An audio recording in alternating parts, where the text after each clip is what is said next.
All right, welcome back to the #1 Cochran Sports Showdown. We're less than 3 weeks away from Steelers training camp up in Latrobe. The Steelers report on July 26th. So my question to these guys, who's the most important person on the Steelers offense? Chris, we'll start with you, other than Matt Canada and Kenny Pickett. For me, it's Najee Harris.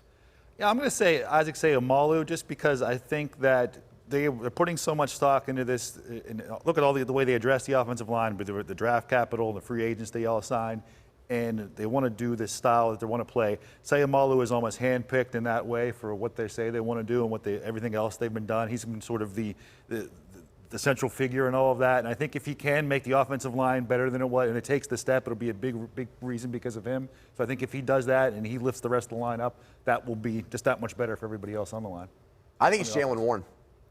I think Jaylen Warren's better than Najee Harris. Oh. And I think it's up to Mike Tomlin to figure out when he makes that change and pulls the plug on. You really think he's going to make that change this year? To what Chris said, if the offensive line is better and the holes are there, and Najee Harris starts 2023 like he started 2022, he better make that change. And I think he's going to give Warren at least limited opportunities. If he makes the most of those, I think Tomlin's got a dilemma on his hands. Wow, you just fired up Najee.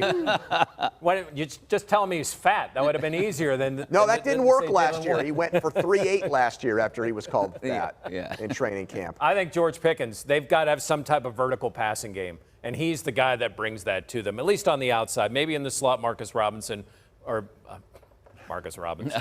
Allen Robinson. Thank you. Yeah.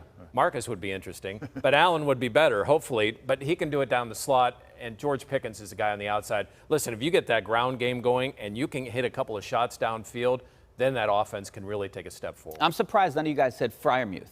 You know, that's a good point. Is he gonna take that step from solid player to Travis player? Kelce, kind of? Well, I don't think he's getting there. I mean, he's not going to go down as one of the best players at the position in NFL history. But partly because of injury, I feel like Freiermuth has underachieved at this point. I had big expectations for him. I thought he'd be one of the 5 best tight ends in the NFL by now, and he hasn't broken through. Now, is it partly the offense and the quarterbacks? I'm sure it is.